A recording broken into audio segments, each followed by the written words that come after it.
Hey guys, Ryan Dement from Chasing Happiness Podcast. I hope you guys are having a great day. This week on the podcast, we have Susan Jane. Susan is a life coach that focuses in on intuition, and she's from Australia, and she is a whole other time zone, almost the furthest part away of the world that she can be away from me in Arizona. So Susan, thank you for coming on early morning Friday your time. Welcome to the show. Oh, thank you so much, Ryan. Thank you for having me. And it's yes, I've got my coffee in hand, so I'm okay. I'm right to go. That is great. So you're going to get powered up through some caffeine, and we'll have some great conversation. You certainly will. Yep. Awesome. Can you tell the listeners a little bit about yourself before we get into your story? Yes, certainly. So my name is Susan Jane. I call myself the intuitist. Well, actually, somebody called me that, so I've played with that. It's like the mentalist, but the mentalist does all the thoughts and how we think, whereas the intuitist is more about how we feel and our emotions. So I tend to go into that sort of side to it. I trained to be a life coach when Tony Robbins was still called Anthony Robbins. So it was like almost 100 years ago now. Come on, not 100 years.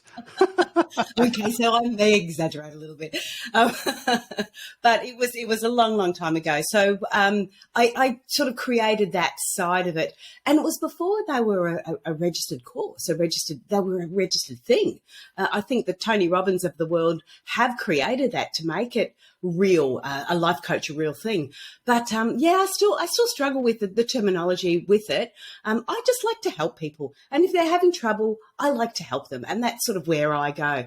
And I do that through the experiences that I've had in my life and through the education that I've had too. So that's how I got to be where I am today. But I love talking about intuition. That's my passion. So do you identify yourself more as an intuition coach or a life coach, or is it a mixture of the two? I prefer to call myself an intuitive life coach, mainly because I don't necessarily follow a set pattern as a life coach would. A life coach would follow a structure or a system that they have learned or have been taught in their life coaching training. Now, in the days when I did life coaching, there wasn't that system there. You had to actually do a lot of reflection, and you had to learn a lot more about yourself and the experiences you had, so you could actually help people that have had those same similar experiences.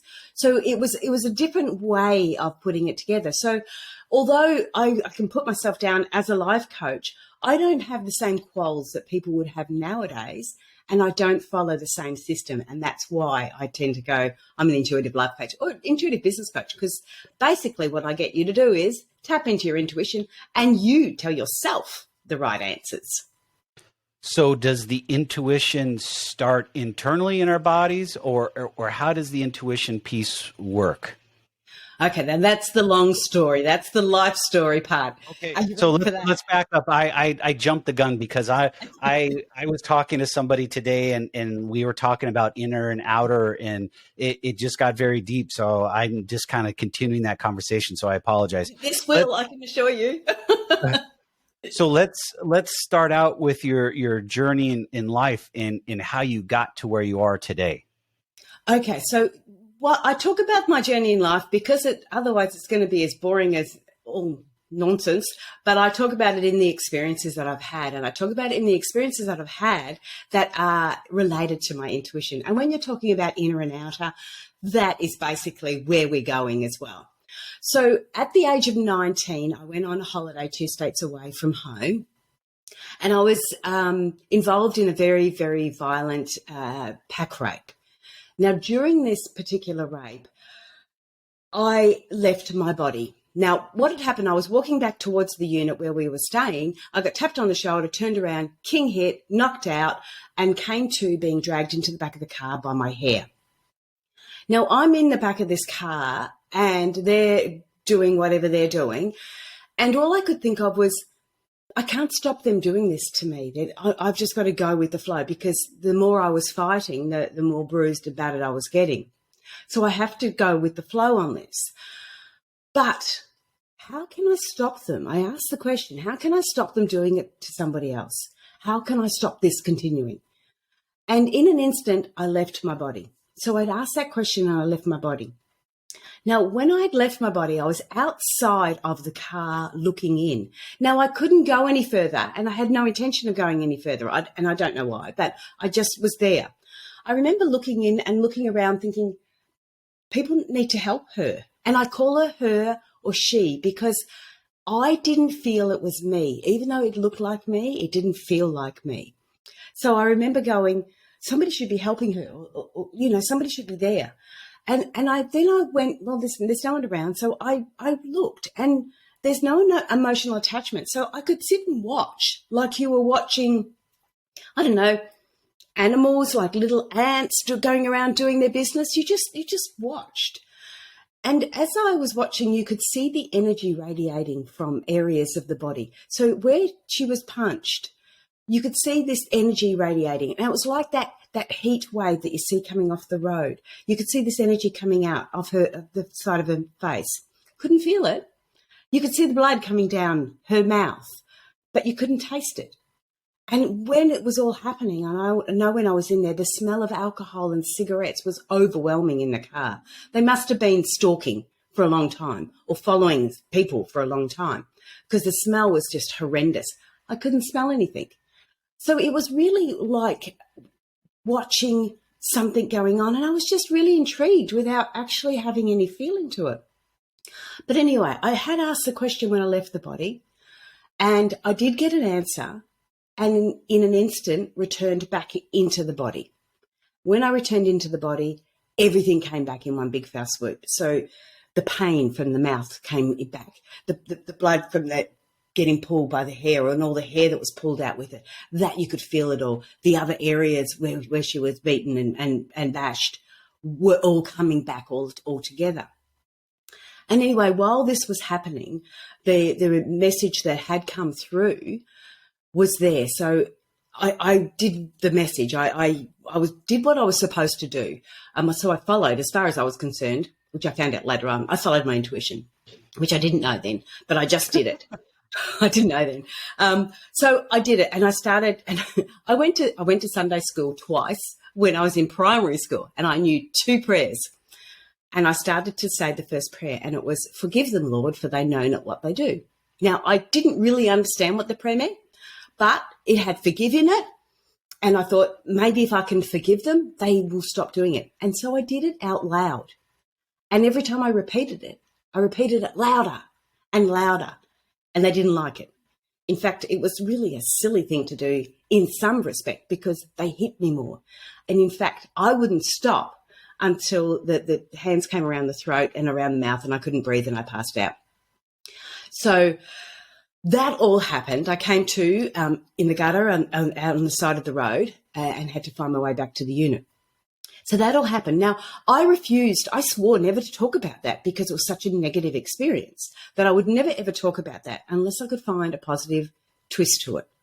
And I never dreamed that I would find a positive twist. So I felt I was safe having it all trapped there and I didn't have to do anything. Well, almost 12 months to the day to the attack, I was at work in the bank. I worked in a bank and I started feeling ill and I ended up passing out. Now, there was a doctor's surgery right beside us, and apparently they went and got the doctor and brought the doctor around.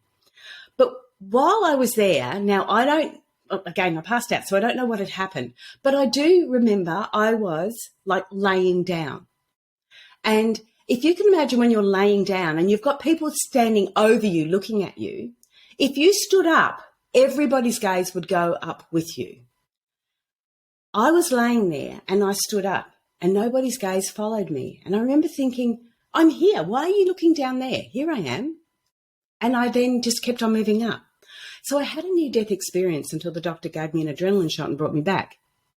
I had a near-death experience then. And I won't go into all that because I can, but it's all about intuition. But what had happened then, so that those 2 situations happened. I never spoke much of them. I didn't know what I was having. I didn't know what I was experiencing. So I didn't talk about them because I just thought I was a little bit weird and crazy. as you do. But anyway, I'm in my 20, going through my emotionally abusive marriage, and decided that I needed to get some better understanding. There's got to be something better to life than this. And so I started doing my research. I started to get books. Now, we didn't have these wonderful internet. We didn't have, podcasts. We didn't have any other way to go to do any research apart from books. So into the library I'd go every 4 to 6 weeks, because I only shopped every 4 to 6 weeks. Go into there. I had 3 children in 3 years before I worked out what was causing it. And then I stopped. But anyway, so I started to get an understanding of who I was and what I was, and I started to test theories. And it was one of these books. I actually read a book about near-death experience. Then I realized that's what had happened, because I think in this book, and I do apologize to the author because I can't remember the name of it, but they had like 5 or 6 different people that they were talking about. Now, my experience had a little bit of theirs, a little bit of theirs, and a little bit of theirs. So it wasn't, I didn't follow one direction. There was different things happening in it. So I knew I had a near-death experience. Didn't quite understand what that was all about, but I knew I had one. It was a little bit later then I read a book about astral traveling and how we can actually leave our body. So the third time I left my body was done deliberately. I tested the theory, because I'm a theory tester. I tested the theory to see if you could do it. It took 3 or 4 months before I did it. And when I did it, I got so excited because you could feel it. I was actually flying. It was so amazing. And you really felt it. And then all of a sudden I got so excited that straight away I'm back in the body. So don't get excited when it happens. And that's really hard. But then that was when I realized, okay, we have 2 bodies. Like you were saying, we've got 2. We've got a spiritual body and we've got a physical body. And I do class one as an inner and one as an outer. And that's when I went, okay, so intuition for me is the communication between the 2, because the spirit needs to communicate with the physical body. And the spirit doesn't have access to touch, emotions, sight. They don't have the access to the 5 physical concepts. The only one that can actually cross a little bit is emotions or feelings. In the spirit world, we call them feelings. In the physical world, we call them emotions because they're expressed externally. So we have this understanding now, or after all that, I had this understanding of what intuition actually was. And that's where my story sort of came to here, and why I am doing intuitive life coaching, why I teach people to trust their intuition, why that's important to me. So that is my sort of background story. A little bit long, sorry. No worries. It allows us to build on what we're going to go and discuss here shortly, but I don't know how to describe the things, but we don't seem to be in touch with what's in our inner self. And what you've experienced 3 times is probably more than most have. And now you can actually explain it. But how does the intuition, and this is where this has entrepreneur, this has person, this has husband, boyfriend, whatever. It has all types of meanings to me. But I guess the thing that is, how can we as human beings, work with our intuition, harness the inner part of that us, I guess is what you want to call it, to be able to become 1, better, and 2, to be able to handle life in a positive light? Yes, absolutely. And that's, again, look, with what's happened to me, and to be able to look at it in a positive and still joke about it. Not that I'm joking about the attack, but life is about enjoying it. It's not about the end result, because we all know what the end result is. We don't get out of this alive, So Correct. We've got to enjoy the journey, and that's what's really, really important. And as I said to you earlier, I didn't want to share any negative news. I only want to share positive ones, because I feel that that's what we need to keep going. So for people, there's sort of the 3 areas that I look at. And we look at connecting, developing, and trusting your intuition.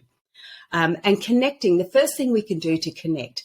Now, and again, our intuition is that ever eternal aspect of ourselves. When they talk about we're an eternal being, we know the physical part isn't, but the spiritual part is. So the spirit comes into our body, and the spirit's gone into many, many bodies. So the spirit comes into the body, and the spirit has the purpose. It's come into the body for a purpose. It is up to the physical body to get it to its purpose. Okay, so that's what we've got to look at. Now, when we start to connect with that spirit body, then our intuition, or get those intuitive messages, that means we're following what our spirit needs to do or get through or learn or go, develop an understanding for in this lifetime. And when we're connecting with that is when we've got our greatest happiness. Whether it's where we're doing artwork, whether we're connecting through art, whether we're connecting through sport, it doesn't matter how we're connecting, even if you're just sitting back. And of course, one of the best ways to connect is through meditation. So you're sitting back, you're chilling out, you're in nature, you've got your own little space, whatever you're doing in that context, that is how you're connecting. And connecting is about basically hearing the messages or feeling the messages or knowing the messages. So it's receiving them, I should say. So the connecting is about receiving those messages. Now, when we're doing that, often we can do that in a passive meditation. So we're Ommi, like you say. We're just sitting in nature, sitting in our little space. I first started in the little square in my bedroom. That was my little safe space. I did it for 10 minutes every day. I had a set time or a relatively set time. So I became more of a behavior. So that was my space to connect. Now, we can also connect in an active manner. So when you do go bushwalking, or when you are, I used to be doing it when I was washing the dishes, close to water, washing the dishes, having a shower, hanging up the washing. When I was doing some of those active jobs where you're doing them without thinking, it is allowing the connection to come through. It's allowing those messages to come through. But the best way to get the messages from your spirit, and again, your spirit's been through many bodies, so it has a lot more knowledge. And in my belief, and this is just my belief, I believe my spirit is still connected to the greater source, and people might like to call that God, universal energy, whatever you want to call that, but I still believe my spirit or my soul is connected to that greater source. So if I'm asking my soul or my spirit, what the hell's going on, I'm going to get better information than when I ask my best friend, hey, what the hell's going on? Because all they can really tell me is what's going on in their life or how they see it. They can't tell me how I see it or what's going on in my life. External view. Absolutely. There you go. And we could also get into the old cabeza, the brain, and how the brain only functions in I call it the past or in the prior, and it really doesn't know today and tomorrow. So that's where we struggle as humans to connect with our inner spirituality, however you want to call it. And it's a struggle. And how you said meditation, and I want to go back to it because I think it's a good place. Yep. When people are struggling with any type of event in their life that's not positive, meditation could be one, but how else does one, because I'll be honest, I've tried meditation a bunch of times. Yep. It doesn't work for me, but I know what I can do for myself is I need quiet time. If I can just disconnect from everything and just be able to sit somewhere comfortable, no TV, no cell phone, no nothing. Yep. I feel like I'm meditating because I'm really clearing out my mind, but I'm also starting to listen to what's inside me too, saying, okay, here we go. And it starts flowing. That's meditation. You're actually doing it, Ryan. Okay. I mean, but I look at the traditional meditation and I get it. So I'm sorry. Yeah. But what I'm trying to get to the listeners is not everybody, put it this way, not everybody thinks meditation is the best thing. They think it's hooey from St. Louis. They think it's a joke. But I did too. And until I started slowing down and giving myself time in the morning, I do this in the morning, first thing when I wake up. No cell phone, no nothing. Just lay there and just wake up and relax. Let everything come to me. Yes. How do you, I know how I overcame it, but how would you work with somebody that really Who's needs to be struggling? able to connect with that inner, that spirituality, Yeah. to change their life? How do Yeah. you approach that with your clients, or would you approach? Well, the first thing I want to say is the terminology of meditation. Okay. Meditation is like the terminology of sport. Now, we Hmm. know how many different sports there are, and whether we just like watching sport or whether we like to actually participate. And sport can be as much as having a game of chess, a very passive, or having a game of football, a very active. Meditation is very similar in that context, that we can have a very active meditation, and we can have passive meditation, and we can have meditation where we're better at it in some areas than we are with others. One of the areas, because when you've got a busy mind happening, one of a good meditation is to watch a candle. But as you Really? say, yeah, watch a candle flickering. That's a meditation. You're just staring Okay. at a candle. I got to ask. I'm not. I'm going to try it, but Yeah, what is the purpose of watching the candle? What I mean, exactly what you said. You're turning everything off. really? You've got, you've got to have the cell phone's got to be turned off, put away, or Mhm. hidden in a cupboard so you can't hear it. It's all about turning off from the external and trying to tune into the internal. So we can do it with breathing. We can do it with lots of different ways. And there's plenty of them on the internet. All you need to do is Google different meditations. And meditation, if you've got doing a guided meditation, you're listening to somebody, just their voice can either, really irritate you, and in which case stop listening, or you actually get used to it. You get used to that voice. So we have all these different contexts and different abilities to do meditation. But in all honesty, what is meditation? Sitting, not being disrupted by what's happening out there, and just going within. And that's all it is. And if you're focusing on a candle, you're engaging that monkey chatter, the brain, you're engaging that to do something, so you can allow other thoughts to come through or other things to come through. And you will know them. It does take a little while. You've got to practice it, but it does take a little while. But you'll start to get an understanding of the messages you receive are different to what your brain is chattering about. I'm going to try it. I'm going to figure that out, because I get it, but I don't. So I have to be able to experience it myself, and I'll You're report just back. like me. Good on you. Yeah. Yeah, I have no problem trying it. I mean, Yeah. anything to quiet my mind, to quiet everything so I can start hearing what's going on internally. That's the Yeah. biggest piece, because then I know this probably goes a little bit further than what we've talked about so far. Is there's abundance. There's abundance of air around you, and things that are external to us that we think that potentially could be limited.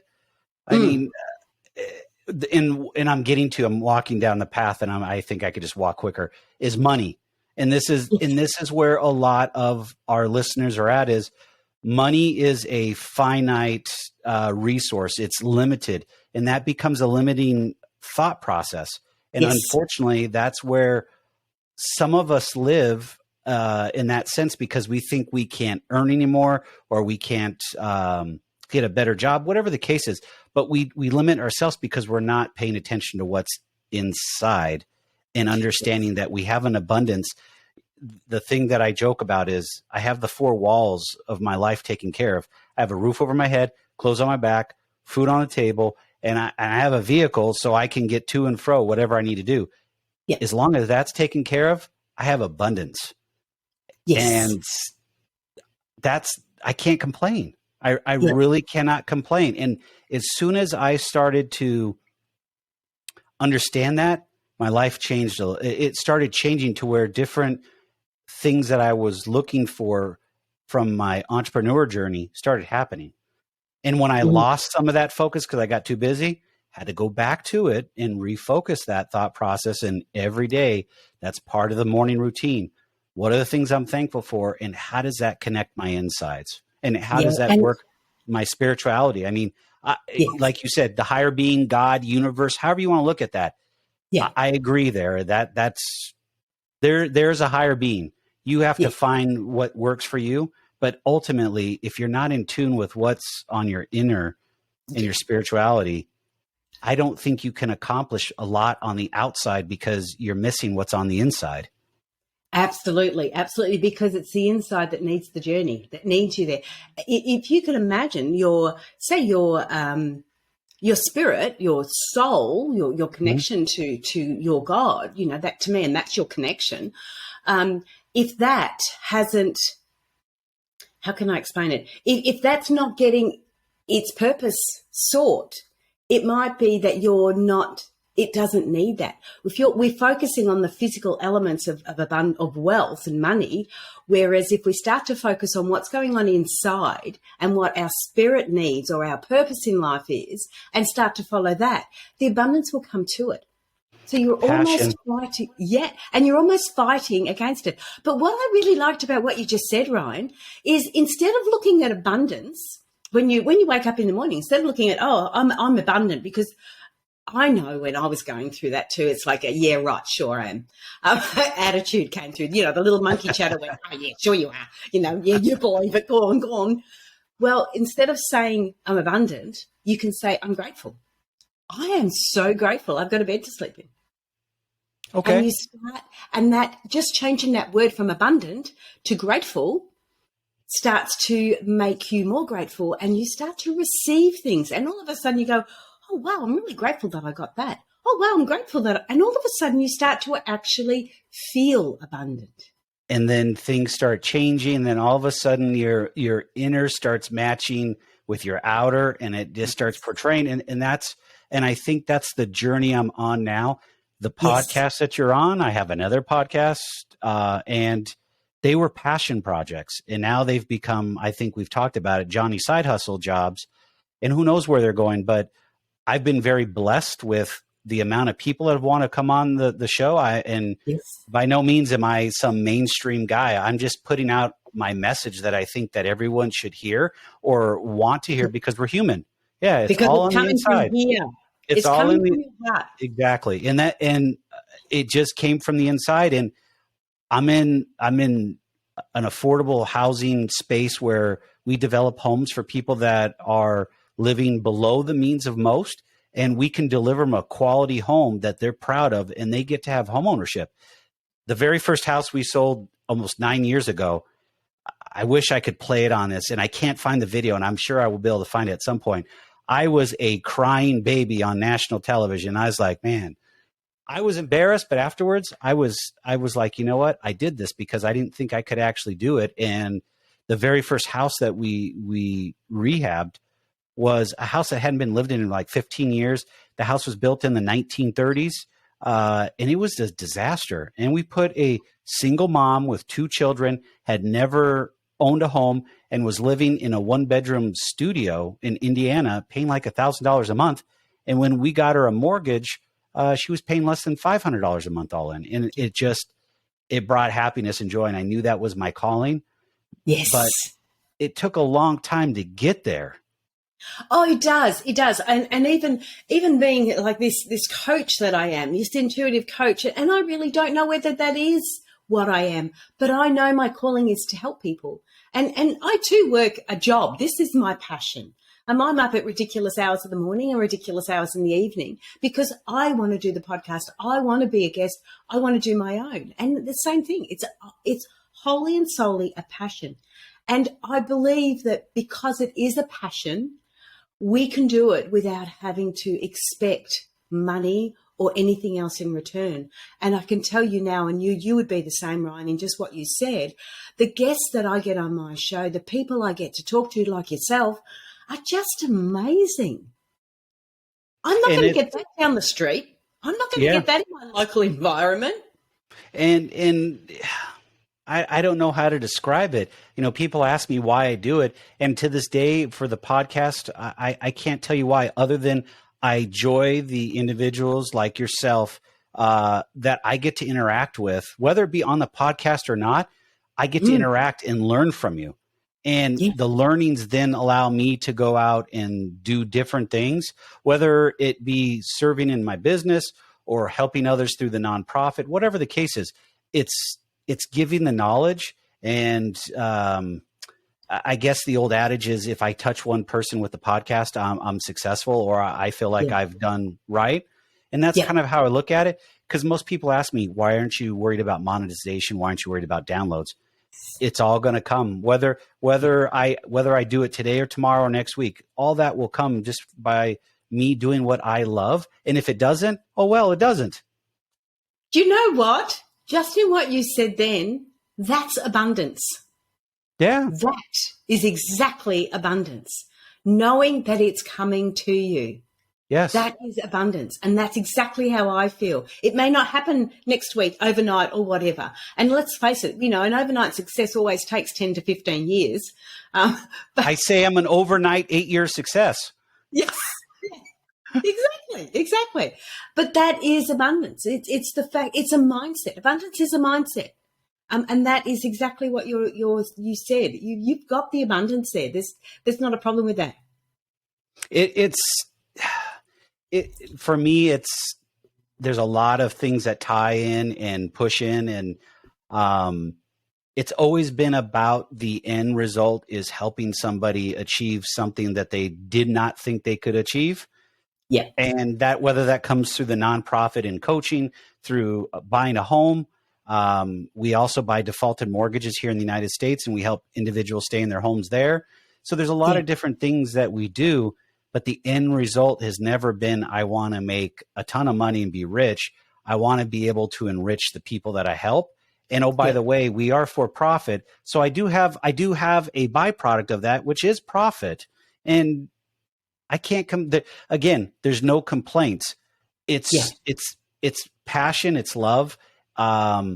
And I think there could be more to be done. And that's just up to me. And that's a limiting factor. And we could go on a whole nother conversation about that, because that's also internal. Yes, absolutely. But okay, so when I bring you, say I bring you back to intuition, if you get stuck, one of the things that's really good for intuition is when you've got a question, when you've got a decision to make. You can ask your friends, you can ask your mate, you can ask everyone else. But if you ask yourself for the answer, ask your soul, your spirit, your God, whatever you want to call it, ask them for the answer. Because one of the things that I do teach is that there's 3 basic steps, really easy steps to connecting and developing your intuition. The first thing is to ask. So you can ask through prayer, you can ask through, oh my God, what's going on? That's an ask. You can ask through, just going to bed and saying, I really don't understand if I should go this way or that way. Can you give me some sort of a sign or an answer? Any sort of question is asking. When I was being attacked, I asked how I could stop them doing this to anyone else. I asked the question. And when you ask a question like that, when you put it out to the ethers, it makes you open to receiving that information. And when you're open to receiving it, that is when you'll start to get all these intuitive messages. So during the night, if you go to bed and say, okay, I want to get an understanding of whether I should do A or whether I should do B, I just need to get a clearer understanding of it, you'll have a dream. You could have a dream, you could have a vision, you could wake up in the morning, not have anything, have a shower, and all of a sudden ideas start to come in. You'll start to get the positives or the negatives of each of the decisions you need to make. So you start to get this information coming through. You start to notice things. You'll get things like one of the examples I put forward is we were driving down the road. So I was with my partner. He was driving. And we'd been discussing something earlier that morning. And I can't remember what it was, but, it was just the wonders of the world. Who knows? I talk about everything. And we drove past something and he goes, oh, did you see that billboard? It was exactly what we were talking about. And I went, no, I didn't see it. And we chatted a little bit more and we're driving along and we're just doing whatever we're doing. And all of a sudden I heard something on the radio. And I said to him, oh, my God, did you hear that? That was what we were talking about. And he goes, no, I didn't hear it. So his spirit, his soul, his intuition told him to look at that billboard. made his gaze for some reason go that way to look at that billboard. I didn't see it.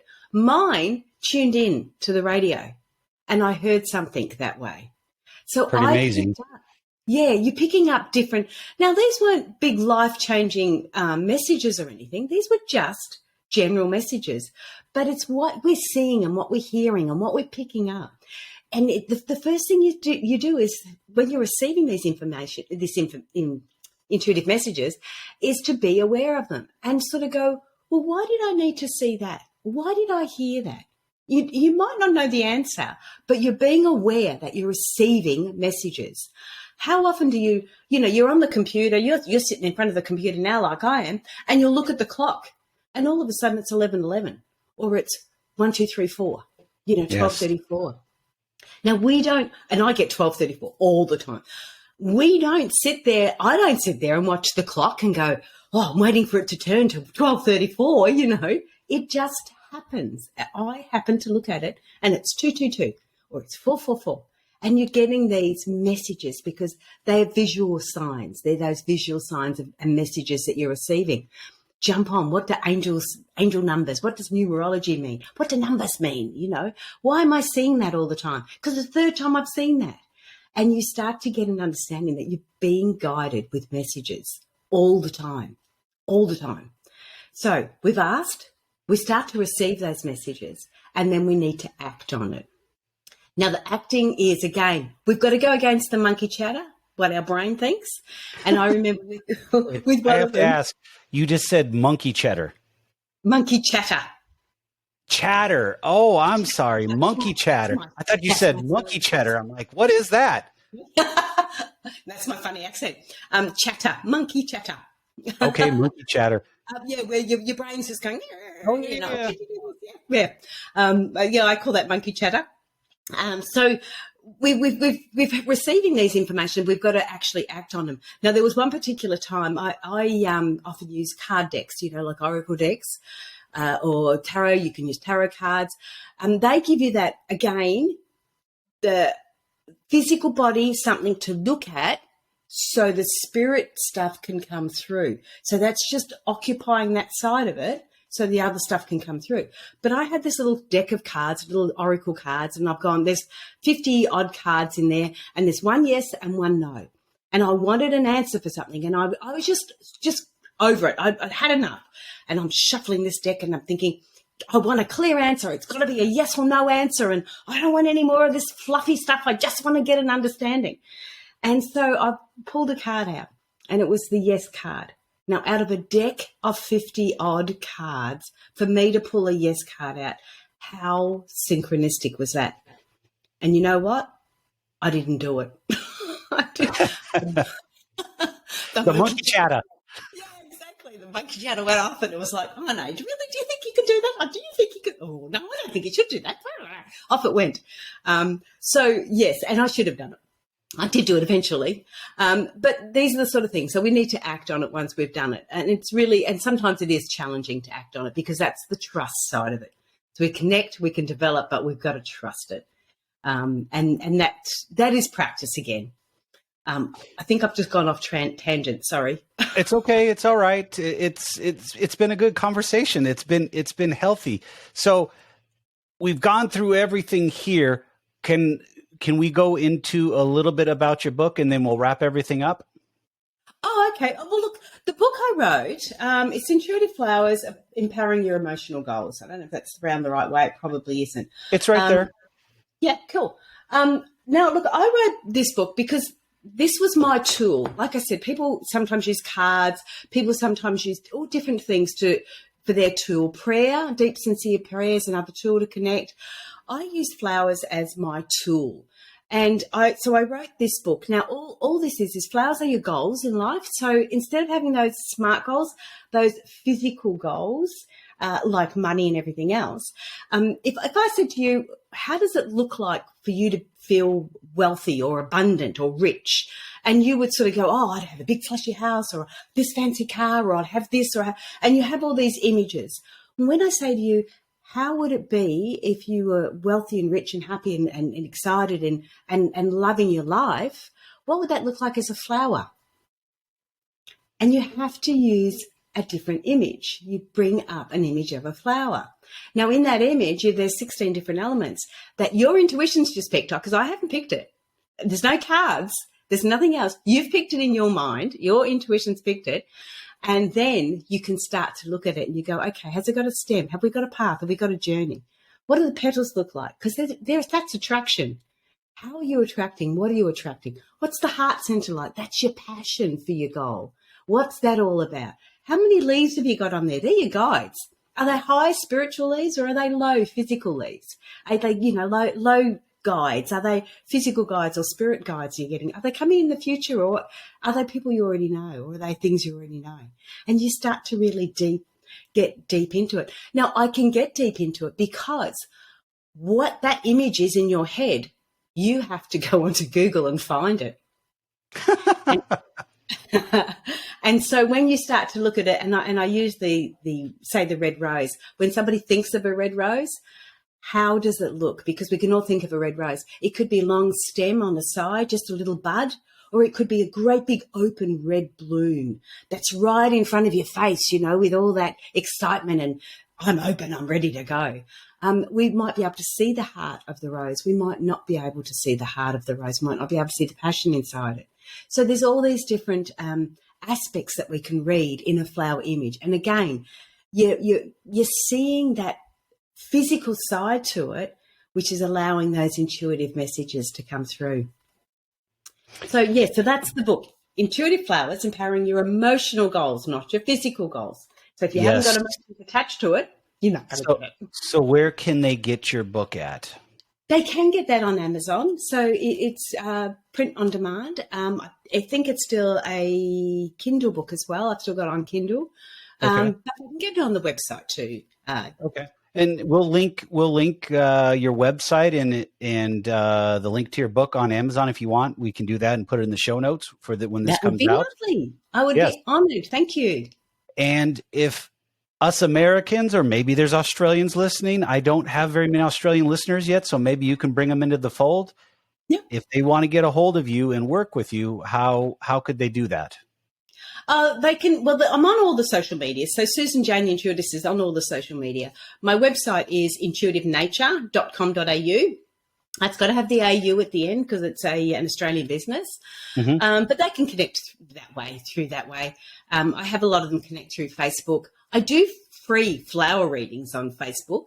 It's called Intuitive Personal Development by Susan Jane. And once a week I do free flower readings on there. So people have to pick a number between 1 and 100 and all of a sudden a flower pops up and we do a reading on it for the week. Oh, that's cool. Yeah. So I'll also link that too in the show notes so people can actually see that so they can get in contact, but also if they want to attend that, they can. Yeah, that way they can get to know me and see if I suit them, because in all life coaching and any coaching, you've got to resonate with that person, not just see what their results are or know where they're going, but you've got to really resonate, because you're not going to get anywhere unless you can resonate with them. And that's my belief anyway. Amen to that. And that's very true. All right. Well, thank you for being on the show, Susan. It's been an honor. It's been a great journey, and I got to talk inner and outer. And yes. I'm sure there's more to be had. So definitely we'll be talking about how to have you come back on again, and we could talk some more, because I think with the information we shared today, I think it's a good starting point. I think we could get a little more go a little bit deeper, yes. and share some more tidbits. Maybe I can even get an audience member or two on and see if we can talk to them and maybe potentially help them out. Oh, that would be absolutely lovely. I'd love to do that. We could go live, and when we go live, I can have an audience come in through Riverside, and then they can ask questions, and we can go back and forth. Yep. The only issue we're going to have going live is going to be our time frames. Oh no, I know that, but hey, yeah, but we can do it. So, like right now on the East Coast, it's 5:45 here. I'm at 2:45 or 2:49, and it's 7:00 in the morning your time. So. Yeah. Well, we can figure it out. We can balance it out. Okay, cool. That sounds great. I love that. That's a really good idea. We can break your fear of going live. How about that? Oh, I'm not even, believe me, I'm far from fearing going live. The Okay. technical aspects. Oh, That's okay, all. right. Yeah. Oh, Just I've tried it a few times and it's failed. So I'll work yeah. out the bugs before we do it and test it. And then once that happens, we definitely can have you come back and we can try a live episode. Oh, that would be really exciting. I'd love that. Yes. Awesome. Well, Thank you for being on. It's been an honor and a pleasure. It's been a wonderful conversation. thank you. Thank you so much, Ryan, for having me on. I really enjoyed it. I love your energy. It's fantastic. Thank you. Bye-bye. Bye-bye.